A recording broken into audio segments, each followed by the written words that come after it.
Good morning everyone, dear students. आज हम Coulomb's law को पढ़ेंगे इन वेक्टर फॉर्म। पहले हमने उसे स्केलर फॉर्म में पढ़ा था, यानी कि उसकी जनरल फॉर्म पढ़ी थी। आज हम कूलम्स लॉ की वेक्टर फॉर्म को पढ़ेंगे और समझने की कोशिश करेंगे। इसमें क्या दिखाया गया है, पहले इसका एक डायग्राम बनाया जाएगा। यह है, इसके अंदर दो चार्जेस हमने लिए हैं, Q1 और Q2। ये दोनों पॉइंट चार्जेस हैं और ये रेस्ट पे रखे हुए हैं, यानी इनके बीच की दूरी जो है R डिस्टेंस वो फिक्स है। इसके ऊपर प्लस चार्ज है, इस चार्ज के ऊपर भी प्लस चार्ज है। तो पहला चार्ज दूसरे को और दूसरा चार्ज पहले को रिपेल करेगा क्योंकि दोनों के ऊपर चार्ज जो है वो सेम है, और सेम चार्ज जो होते हैं वो क्या करते हैं, रिपेल करते हैं। अब क्या कह रहे हैं कि जब ये पहला चार्ज दूसरे पे फोर्स लगाएगा तो हमने उसको रिप्रेजेंट किया F21 और ऊपर वेक्टर का निशान लगाया कि ये एक वेक्टर क्वांटिटी है, यानी ऐसी फिजिकल क्वांटिटी जो डायरेक्शन जिसके लिए मायने रखती है, कि फोर्स के लिए डायरेक्शन बहुत मायने रखती है। फोर्स लगाया, किस डायरेक्शन में लगाया, ये ध्यान रखना बहुत ज़रूरी है। तो F के नीचे हमने यहाँ सफिक्स में लिखा है 21। इसका मतलब यह है कि force on second body due to 1, यानी पहले के द्वारा लगाई गई दूसरे पर फोर्स। इसी तरीके से ये है F12। इसका मतलब क्या हुआ कि फोर्स लगी पहली बॉडी पर और किसके द्वारा लगाई गई, सेकेंड बॉडी की द्वारा। ये है R12 और इसके ऊपर कैप है, यानी कि ये यूनिट वेक्टर है। वेक्टर्स हम पढ़ चुके हैं, डायरेक्शन बताती है, यानी 1 से 2 की दूरी, और ये बता रहा है 2 से 1 की दूरी। ये जो हमने सिस्टम लिया है चार्ज का, इसमें Q1 और Q2 दोनों ही प्लस के हैं, यानी इन दोनों की प्रोडक्ट भी क्या रहेगी, या तो दोनों नेगेटिव हों या दोनों पॉजिटिव हों। तो इनकी प्रोडक्ट जो रहेगी वो ग्रेटर देन 0 रहेगी। क्योंकि दोनों प्लस के हैं तो भी ये इस पे फोर्स लगाएगा दूसरे पे पहला, और पहले पे लगाएगा दूसरा। अगर दोनों नेगेटिव होते तो भी एक दूसरे पे और दूसरा पहले पे फोर्स लगाता। इसलिए Q1 Q2 ग्रेटर देन 0 का केस का डायग्राम इसी तरीके से बनेगा। अब हमने जो चीज़ें समझी हैं उनको लिखेंगे। कैसे कि let us consider 2 positive point charges, कि हमने पॉजिटिव और पॉइंट चार्जेस लिए, यानी छोटे चार्जेस लिए हैं Q1 और Q2, placed in vacuum at a distance of R। उन्हें हमने वैक्यूम में रखा है और इन दोनों के बीच की दूरी जो है वो कितनी है, R। They repel each other, वो एक दूसरे को क्या करेंगे, रिपेल करेंगे।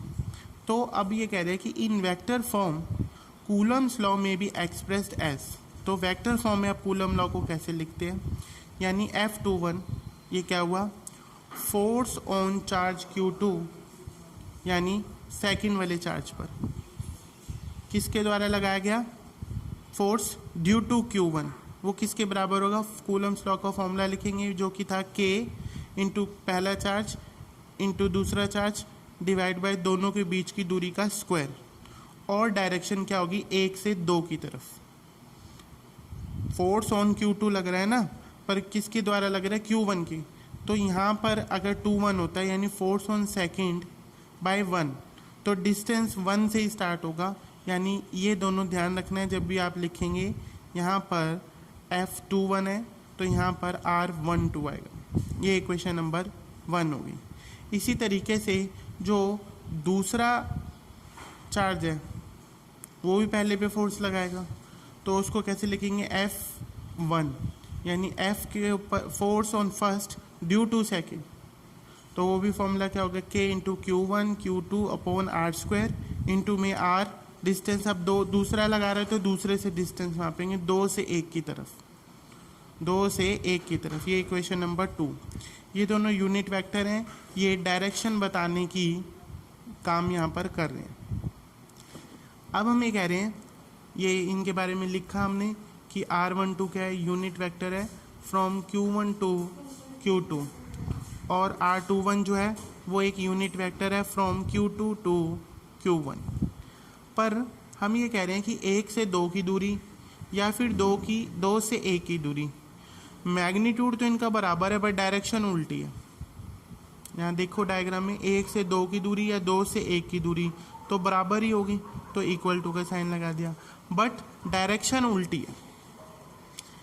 डायरेक्शन उल्टी है, 1 से 2 की दूरी या 2 से 1 की दूरी की डायरेक्शन उल्टी है, तो डायरेक्शन के लिए हमने यहाँ पर एक ये नेगेटिव साइन को इंट्रोड्यूस किया। तो ये क्वेश्चन नंबर 3 मान लीजिए। तो ये क्वेश्चन नंबर 1, 2 और 3 के इस्तेमाल से देखो 1 में ये वाला फैक्टर जो है वो ये पूरा सेम है, इसमें भी और इसमें भी। ये दोनों जो हैं वो आपस में भी इक्वल हैं बट उल्टे हैं माइनस साइन के साथ। तो इक्वेशन नंबर 1, 2 और 3 को इस्तेमाल करेंगे तो लेफ्ट हैंड साइड F12 भी इक्वल आ गई किसके, F21 के, बट नेगेटिव साइन के साथ, क्योंकि R12 और R21 माइनस में है। तो अगर हम एक की जगह R12 की जगह R21 भी लिख लें उस इक्वेशन में तो माइनस के साथ लिखना पड़ेगा, और माइनस की वजह से ये दोनों भी आपस में क्या आ गए, इक्वल और अपोजिट आ गए। Thus, forces exerted by 2 point charges on each other are equal. दोनों फोर्सेस जो लगाए पॉइंट चार्जेस ने वो इक्वल भी पाए गए यहाँ पर देखो, और क्या मिले, अपोजिट भी हैं। Case if Q1 Q2 less than 0, अगर Q1 और Q2 लेस देन 0 है, यानी एक प्लस है एक माइनस, ये प्लस ये माइनस या फिर ये माइनस ये प्लस, कुछ भी हो नेगेटिव आएगा, then forces will be attractive, तब फोर्सेस अट्रैक्टिव होंगी क्योंकि एक प्लस का एक माइनस का होगा। अनलाइक चार्जेस क्या करते हैं, attract each other, are shown as in figure. तो उसका डायग्राम जो है वो इस तरीके से बनेगा हमारे पास, कैसे, F12 पहला जो दूसरे पे लगाएगा, दूसरा और जो पहले पे लगाएगा। इधर हमने इक्वल चार्जेस भी ले लिए, Q1 Q2 की बजाय Q ही ले लिया दोनों को, और वो एक दूसरे पे क्या लगा रहे हैं, फोर्सेस लगा रहे हैं, बट ये अट्रैक्शन की लगा रहे हैं। ये इसकी तरफ जा रहा है और ये इसकी तरफ जा रहा है। उसके बाद यहाँ तक हमें ये डिस्कस करना होता है Coulomb's law in vector form. उसके बाद हम कह रहे हैं डिफाइन 1 कूलम, यानी कि SI यूनिट ऑफ चार्ज की डेफिनेशन बताने के लिए। SI unit charge, electric charge की यूनिट कितनी है, कूलम, उसको डिफाइन करने के लिए हम कूलम्स लॉ का फॉर्मूला लिखेंगे। F is equal to K का formula 1/4πε0 Q1 Q2 upon R², Coulomb's law का। If Q1 equal to Q2, अगर ये दोनों ही 1 कूलम के हो इस फॉर्मूले में, और R को अगर 1 मीटर पुट कर दे तो हमारे पास F इज इक्वल टू ये भी 1 आ गया, ये भी 1 आ गया और ये भी 1 आ गया, स्क्वायर करे चाहे कैसे भी करे तो ये पूरी क्वांटिटी तो 1 हो गई। तो F इज इक्वल टू क्या बच जाएगा, 1/4πε0, जिसकी वैल्यू हम पहले याद कर चुके हैं, जो कि कितने के बराबर थी, 9 × 10⁹ न्यूटन। तो इसका मतलब ये हो गया कि अगर दो चार्जेस एक कूलम के हैं और 1 मीटर दूरी पर रखे जाएं तो उनके बीच में फोर्स हमेशा इतनी लगेगी। दोबारा देख लो, ये फॉर्मूला है दो चार्जेस के बीच में फोर्स का, R डिस्टेंस हो और उनकी वैल्यू Q1 Q2। अब उनकी वैल्यू फिक्स कर ली हमने 1 कूलम की, और डिस्टेंस कितना ले लिया, 1 मीटर का। तो ये कितने के बराबर आ गया, F is equal to 9 × 10⁹ newton. तो हमने इसकी डेफिनेशन लिख ली कि 1 coulomb is that amount of charge that an equal and similar charge with a force of 9 × 10⁹ when placed in vacuum at a distance of 1 meter, 1 लिख लो चाहे यहाँ पर, at a distance of 1 meter from it, कि 1 coulomb उतने के बराबर है कि वो दोनों चार्जेस आपस में इतना फोर्स लगाएं, और कितने, 1 मीटर दूर रखने पर, तो ज़रूर उन दोनों चार्जेस की वैल्यू जो होगी वो 1 कूलम होगी। समझ आई बात। उल्टा हमने इसमें से निकाला है कि यदि चार्ज एक कूलम के और उनके बीच की डिस्टेंस 1 मीटर की हो तो फोर्स बराबर आ रहा है इतने की।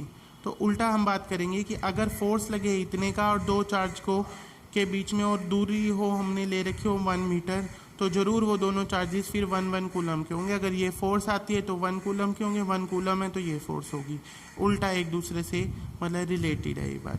तो आज आप इसको Coulomb's law in vector form को डिटेल में पढ़ेंगे और 1 कूलम की डेफिनेशन को कोई प्रॉब्लम हो तो आप मुझसे पूछ सकते हैं। Thank you.